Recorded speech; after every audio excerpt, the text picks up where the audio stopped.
faites encore vos recherches importantes sur ChatGPT alors que vous êtes consultant, dirigeant ou responsable RH? Le souci, c'est que ChatGPT improvise. Il vous donne des réponses fluides et super rapides, soit, mais sans vraie méthode de recherche, sans source que vous pouvez vérifier. Quand vous présentez une analyse en comité de direction, un chiffre que vous ne pouvez pas sourcer reste un chiffre que vous ne pouvez absolument pas défendre.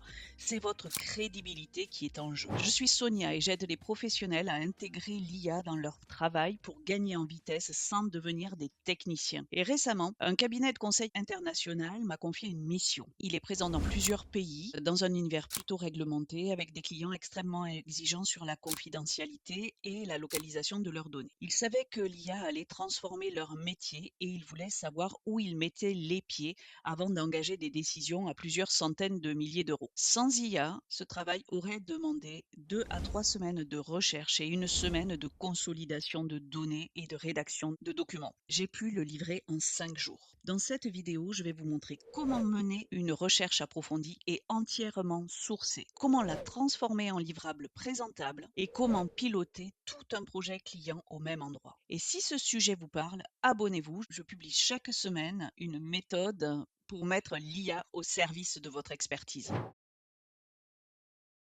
Première chose à comprendre, cet outil ne se contente pas de répondre, il enquête. Il s'appelle Perplexity. Vous le connaissez déjà peut-être, mais pas le petit Perplexity en moteur de recherche qui remplace avantageusement Google. Je vous parle du Perplexity Pro, celui qu'on utilise dans les entreprises.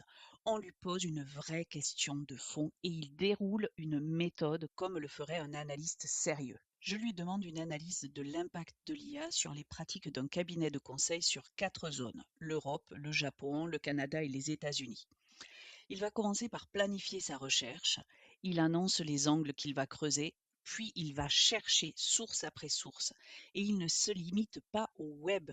Il puise aussi dans des bases premium comme Statista ou PitchBook, des sources que vous ne pourriez même pas consulter sans abonnement. Soyons honnêtes, là, dans le cadre de la démonstration, je vous ai fait une recherche standard. Mais une recherche de niveau professionnel, c'est une recherche approfondie et ça prend du temps. Parfois, j'ai attendu jusqu'à 1 heure, mais pendant qu'il travaille, vous faites autre chose. Vous lancez d'autres recherches, vous avancez sur vos vérifications. Il travaille pour vous en arrière-plan. Le résultat, c'est un rapport structuré et chaque affirmation est reliée à sa source. Et chaque source est cliquable. En un clic, je vérifie d'où vient l'information. Je peux même cibler les types de sources. Je peux faire des recherches académiques. Je cible la presse ou le réglementaire. Selon la profondeur que je recherche, je peux faire ça pays par pays. Donc il existe bien une version gratuite pour tester, mais ces fonctions avancées, elles demandent vraiment la version pro. Et concrètement pour vous, un chiffre sourçable est un chiffre présentable en comité ou devant un client. Vous n'avancez rien que vous ne puissiez défendre. Et une recherche, aussi bonne soit-elle, reste un brouillon tant qu'elle n'est pas présentable. Et c'est là que l'outil devient vraiment intéressant.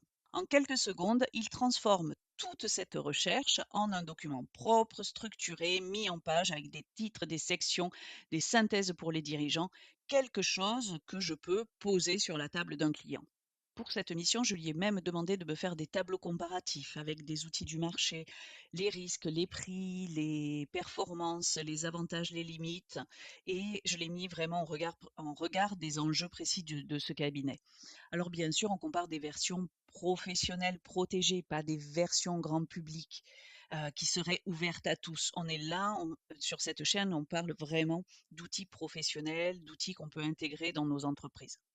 Donc là, vous passez de la recherche au livrable sans rouvrir 3 logiciels. Tout sort déjà presque prêt à présenter quelque part.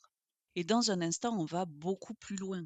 Je vais vous montrer comment transformer cet outil en fait en véritable poste de travail pour un projet client. Et si ce que vous avez déjà vu jusqu'ici vous est utile, pensez à me laisser un pouce bleu, ça aide vraiment la chaîne. Allez, on y va.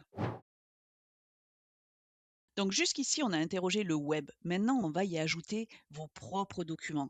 Et c'est exactement ce qui fait passer un moteur de recherche au rang de vrai outil de travail.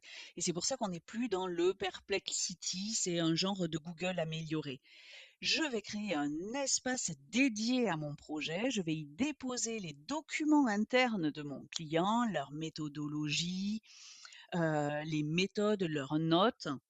Et là, je vais lancer une recherche qui va croiser en même temps le web et les dossiers de mon client. Et l'outil va me proposer un plan de déploiement aligné à la fois sur les meilleures pratiques du marché et sur la façon de travailler de mes clients. Et un point essentiel, quand on travaille pour des clients sensibles, vos documents doivent rester cloisonnés dans votre espace.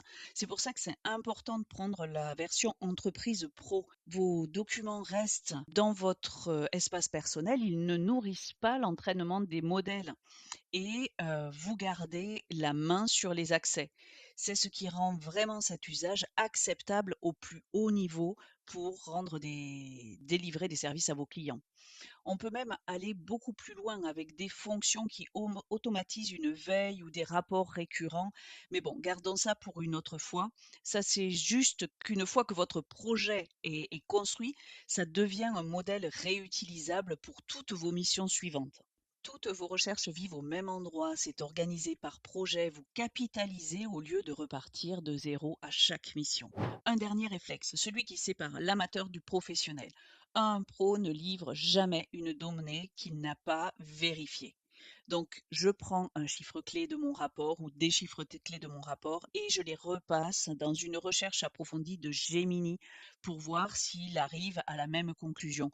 Ou encore, je fais contrôler mon fichier de calcul par Claude parce qu'il est redoutable sur tout ce qui est analyse de données.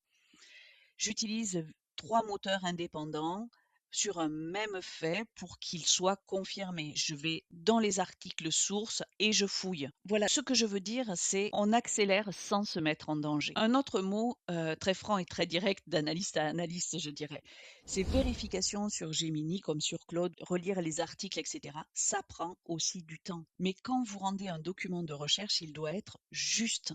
Et ce temps de contrôle, c'est un investissement, c'est le prix de la qualité.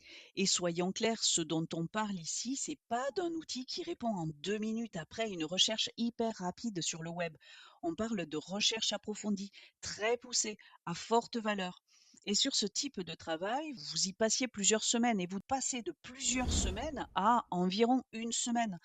Le gain de temps est absolument énorme, mais ça reste un vrai travail de fond, à la hauteur de cette profondeur d'analyse que vous cherchez. Si vous êtes dirigeant, consultant ou responsable RH et que vous voulez identifier vos propres opportunités avec l'IA, j'ouvre quelques audits gratuits. On regarde ensemble où l'IA peut vraiment vous faire gagner du temps. Le lien pour candidater est sous la vidéo. Et si vous voulez maintenant faire le tour d'horizon complet des outils qui vous font gagner 2 heures par jour sans la moindre technique, regardez tout de suite cette vidéo qui doit être par là. Je vous montre lequel choisir selon votre besoin. À bientôt!